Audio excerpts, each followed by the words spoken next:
Hi guys, James at RampantLionReviews again for you today. For this one we are going to do yet another sake review, and this is one that I'm really looking forward to actually. So as I've told you many a time on the channel, I do have a good palate from the whiskey and from the beer reviews that I do, but when it comes to sake I'm by no means an expert. It's just a little tangent that I very much enjoy doing on the channel because, you know, it's a very lovely alcohol, the Japanese Nihonshu. It really is just absolutely lovely, and it's very subtle. A lot of the Japanese sake for me is really about the different subtleties in the flavour, and it's even more handmade arguably than craft beer is actually, and that's one of the things that I really love about it. It's a very artisanal product. So this is a sake that I picked up on my trip just before New Year's to Tokyo with Michiko, and I told the guy in the shop, like, I want a really good Tokyo brewed sake, and this was the one that he picked out for me. There was two from this brewery, and the one that he picked for me is his favourite out of those two. So for this one we are going to go to Tamura Shuzojo, and we're having a taste of the Tamura Gingaginga, which is a Junmai Ginjo, coming in between 16 and 17% ABV. So lovely presented bottle, this one, as you can see. And when it's Junmai Ginjo, that means that it's pure rice sake, and the Ginjo means that the rice grain has been milled down to around 60% actually. Usually the Ginjo means that it's been milled down to about 60% of its original size, and when it's Dai Ginjo it's usually down around 50% of its original size. I think on the back here it's saying that it's 55% of its original size, so it's kind of in the middle of the two actually. But it should be very interesting, and the guy who helped me pick this out at the shop I was in really seemed to know his stuff. So yeah, I'm really pleased with this one, and as always I hope you guys enjoy my take on this one. And it is cool to review a sake from Tokyo Prefecture because, you know, there isn't too much countryside there where you could actually have a brewery. It's, you know, I don't think there's all that many sake breweries in Tokyo Prefecture itself. It's like Iwate and Niigata and things like that, and Gunma and stuff that seem to have some sort of lots of different sake breweries. So yeah, we'll see how we get on with this one. But anyway, as is usual with my reviews, then I'll tell you a little bit about the brewery. If you want to get straight to the tasting, just fast forward. All the usual links are in the description below. That's the brewery website, the link to my future reviews that hopefully I can do from Tamura Shuzojo. Very first time I'm trying one of their sakes, of course. There's all the usual social media. If you want to see more reviews and beer, whiskey, sake, do please consider subscribing to the channel. The whole channel has a geography based tagging system, so you can go into the homepage and search for beers, whiskies, sakes and things like that based on country, city, state, county, prefecture, whatever it is you're interested in. Do check out the playlist of things from different countries. There is one there for all the sakes that I've reviewed for you, and there is one for all the Japanese sakes in particular as well, and hopefully I can keep on adding to that over the next little while. And as always, please do get in touch and let me know some of the other beers, whiskies and sakes and things like that that you guys would like to see me review. It's always great to hear from you guys that are watching the videos, and the support that you show the channel is hugely appreciated. So anyway, on to my brewery notes then, to tell you a little bit about Tamura Shuzojo. So for this one, this sake brewery is based in Fussa, which is in western Tokyo. It's a way out to the west of the central city part of Tokyo itself. But the company is owned by the Tamura family, who of course it's named after, and the current CEO, Hanjuro Tamura, is the 16th generation of the family, and he assumed control of the company back in 2008. But the family are known to have been one of the founders of the city, and the founder of the brewery itself was Kanjiro Tamura. And there's, if you look on the website, which is in the description below, there's some really nice kind of artist's impressions of him in his kimono and things like that, in very traditional Japanese dress. But they started brewing sake back in 1822, and their brewery eventually grew to the size of having 24 kind of individual, very small breweries. But this was dismantled in 1903 to match the modernizations of the Meiji period, and in 1973 they launched their Maboroshi no Sake Kasen, which was taxed at a lower grade, and this meant that it became very popular because it was cheaper for people to buy. But they named their sake Kasen, which is a reference to the local water, which is described as being high quality and medium firm, and they sourced their water from a well that was dug out over 200 years ago. And again, if you look on the brewery website, you can see pictures of this nice mill where it's of the well, sorry, where they pull all this water. And the brewery itself has a little water mill and everything like that, and it just looks like a very kind of picturesque, very typical kind of old Japanese building. It's very, very cool actually. I do need to try and find a sake brewery that I can go to and get a tour in English, because you know, Japanese people, it does tend to be the case that they understand a lot of English and they can read it and they can write it, but they're not so good generally at speaking it. It's actually a lot rarer than you would think to find Japanese people that are comfortable speaking English, which is a tremendous shame, because you know, foreigners do have a huge interest in their country, and quite rightly, because it's a fascinating culture actually. But yeah, I would love to go and visit this sake brewery at some point, and maybe Michiko and I will do that on our next visit out to Tokyo. I think that would be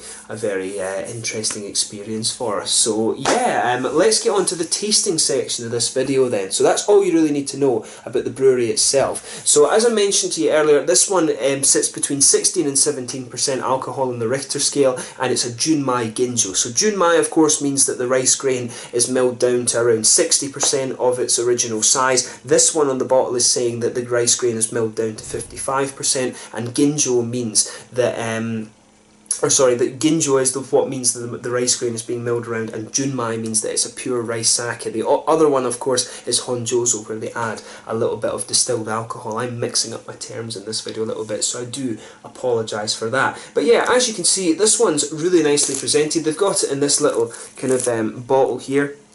There you can see there is the kind of the nice symbols on that there, the Gingaginga.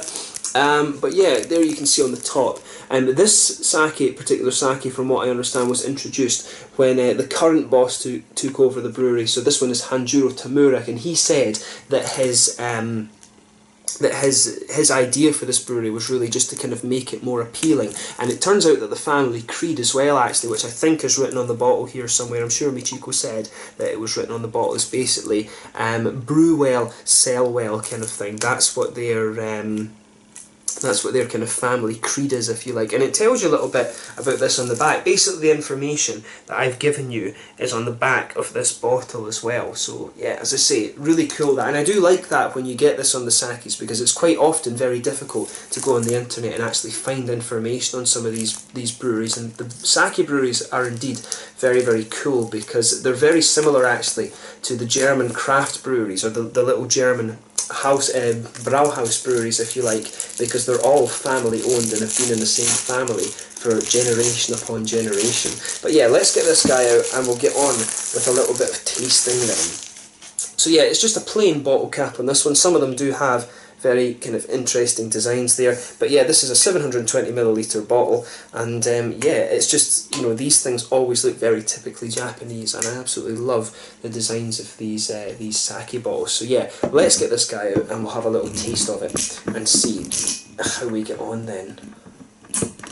And I really do hope that you guys are enjoying these sake reviews. As I mentioned, this is just a little tangent that I always enjoy when it comes to doing these videos, because you know, if you're doing beer and whiskey all the time, it can become a little bit sort of monotonous. So I do hope you guys are very much enjoying these little sake reviews, and this is something you will see these more regularly when I do come and live in Japan in the next couple of years. I'm assuming that will be. But yeah, as you can see with this one pretty much, if I hold it up to the light, it actually has just a little bit of a slight kind of greenish colour to it. You can see you get slightly, I mean, most of the sakes are pretty transparent in their colour. They can vary a little bit just due to the different rice grains, different types of rice and things like that. The rice, of course, is dependent on the soil, on the water and things like that. But yeah, you can get very slightly different colours in this one. But again, this one is pretty much transparent, but it does have an almost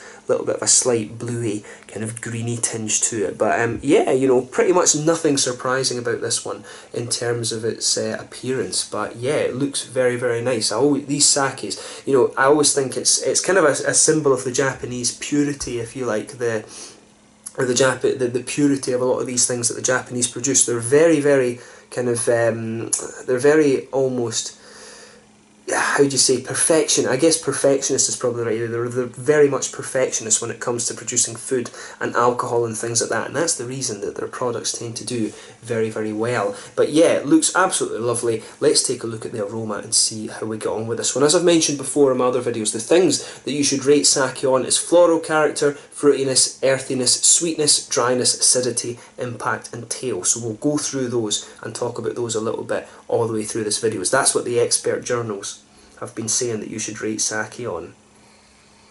But yeah, this one to me, aroma wise, comes across as being quite sweet. And the thing with the ginjos in comparison to the dai ginjos, the ginjos are usually a little bit thicker in their body because the rice grain that they use is bigger. So that's one thing we'll talk about in the flavour a bit as well, I'm sure. But yeah, for me, this one, you can smell there's a little bit of a floral quality to this one. When I take the aroma in a bit more deeply, there is a little bit of floral quality in there. There's a good bit of sweetness coming out of this one as well, I think. Yeah, this one to me is leaning a little bit more towards the floral side of things on the aroma. There is a little element of fruity quality to this one, but to me it's really leaning towards the kind of floral side of things. A little bit of grassy character in there maybe. There is an element of fruitiness as well, but not too much. It just smells like a kind of fresh, citrusy sort of thing. There's not any real kind of distinctive fruitiness coming out, or a particular fruit that's distinctive to me with this one. It just smells very kind of grassy and floral and fresh, but as I say, a good bit of sweetness in there. Maybe a little tiny bit of earthiness as well. But yeah, it's, to me, the main notes that are coming out of this one is sweetness and also a little touch of earthiness, but mainly it's a little bit floral and kind of citrusy, I would say.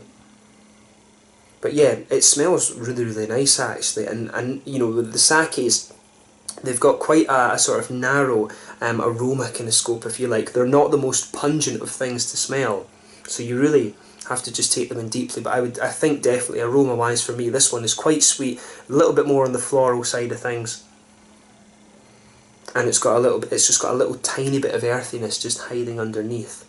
But yeah, let's have a taste of this one then and just see how we get on. So this one is the Tamura Gingaginga Junmai Ginjo from Tamura Shuzojo, if I'm pronouncing that correctly, from Fussa City, my apologies, in western Tokyo here in Japan. Let's get stuck in. Slanje, skål, kampai.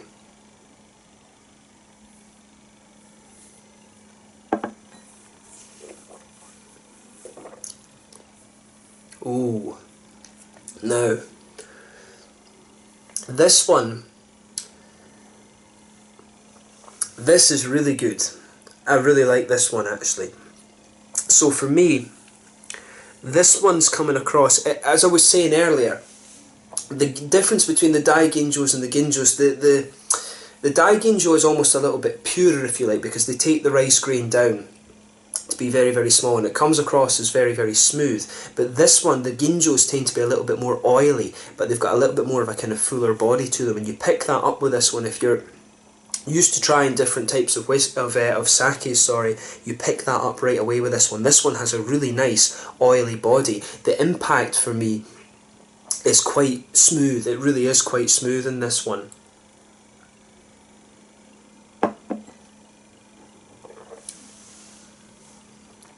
Yeah, I think there's a little bit of acidity to this in the beginning, and you can feel it. Your palate dries out a little bit with this one. You can definitely feel that this one does have a good floral presence to it, but it starts to come out more and more in the aftertaste, and I think there's a little bit of acidity mixing in with it there as well, because it does just almost have a little bit of that kind of tartness to it, but the centre of your palate is actually, pardon me, really quite sweet with this one, I think.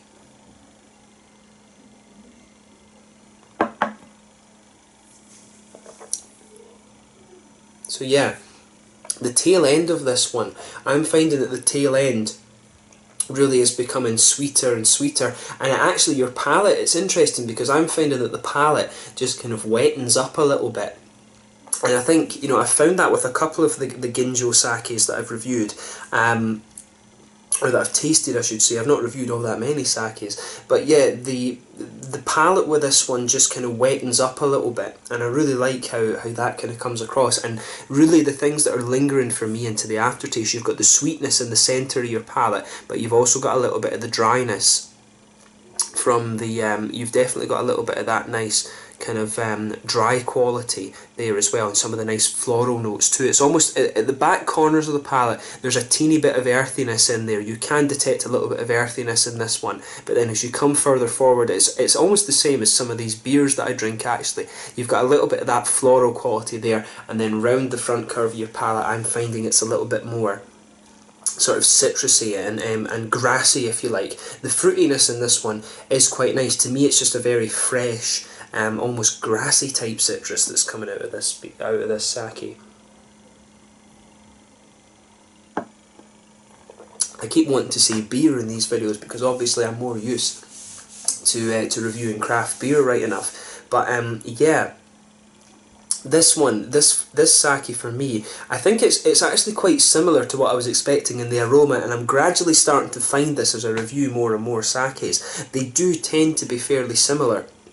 If you smell them and you can pick up the different subtleties in the aroma, they do actually tend to be quite similar to this in the flavour. The things that are a little bit more surprising is how the impact goes and how the tail end of it goes. And as I say, for me, this is a sake that kind of, it almost just dries out a little bit, and you start to get more of the kind of floral and grassy things like I was talking about. But the centre of your palate in this one for me is quite oily and really quite sweet.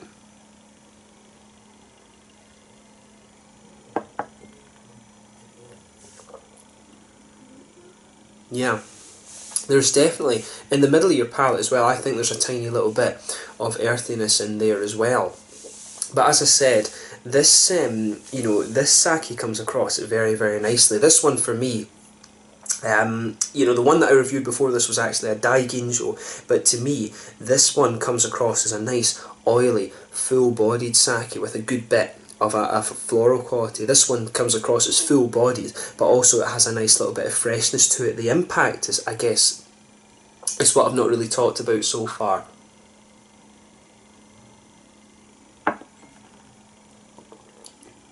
Yeah, the impact, I think, at the front of your palate, when you take this one in, you'll find it does have a little tiny bit of bite to it. It's almost like a little slight touch of acidity, but then it just smooths out, and it really just gives you this very kind of smooth sweetness in the middle of the palate there. And I think, as I say, that for me the rice in this one has just a little touch of earthiness to it, but otherwise it comes across as being quite fresh and quite floral and grassy and things like that. So yeah, I think a good way to sum up this sake is big, oily and full bodied, but at the same time a little touch acidic. It's got a little bit of earthiness in the background, but otherwise it's quite floral and a little bit citrusy in its you know, in its execution. It's got a nice kind of freshness to the tail end of it. I think that sort of floral aromaticity is something that really kind of works well for this one. As I say, I like how everything goes together in this, and for me it's really fascinating with something. Obviously, when craft beer, you've got a hell of a lot of diversity in styles and malts and hops and things like this, but in the sakes it's really interesting when you've got a similar sort of ingredient set for every different sake. It really is interesting how you can get all of these different flavours out of them. The fruitiness in this one again is really nice, but even you've seen how long it was since I've taken a sip of this sake, but I'm still getting that nice sort of grassy, floral and citrusy freshness out of it, and some of the rice kind of sweetness in the centre of the palate, and the earthiness too is just lingering there. This one for me is really nice, and I like the Ginjos, I have to admit. I do like that slightly more oily, full-bodied quality to them. So yeah, thumbs up to Tamura Shuzojo for this one. They've done a nice job of this, and I really would love to review some of their other sakes at some point in the future. But yeah, on the mouthfeel, this one, as I say, big and oily, and I think, you know, there's not really much else to say about this one. It's a nice big oily mouthfeel, but at the same time the flavours give it a nice bit of a kind of citrusy, grassy and floral freshness, so keep that in mind when you try this one. So yeah, I hope that has made some sense as a sake review. I've enjoyed reviewing this one, and you will see some more sake reviews over the next little while. And it was cool to review my first one from Tokyo Prefecture as well, so hopefully I can review some more from the different sake breweries that you have up there. But as I say, Tokyo, from what I understand, is not one of the more famous sake prefectures. There's not all that many sake breweries in the prefecture itself. It's more like Iwate, Nagano, Gunma and Niigata and things like that that are known for their sakes. But it was really cool to pick up a kind of a local sake when I was up there. So yeah, I hope you guys have enjoyed my take on this one, and if you get the chance, make sure you try some of the sakes from Tamura Shuzojo. They've got 5 or 6 different ones that they do, and you can check those out on the brewery website below. And from what I understand, they're always brewing different kind of seasonal things as well, with different, and experimenting with different types of rice and stuff like this too. So yeah, let's leave it at that. So this one was the Tamura Gingaginga Junmai Ginjo from Tamura Shuzojo in Fussa City in Tokyo Prefecture here in Japan. Thank you again for watching my reviews. Let me know your own thoughts on this one in the comment section below. Let me know what your favourite sakes are from Tamura Shuzojo as well, and I hope you're enjoying these sake reviews that I'm gradually adding to the channel over the next little while. But thank you again for watching, and I will catch you guys very soon. Until the next time, stand just now, and I'll catch you guys later. Skål, Kampai.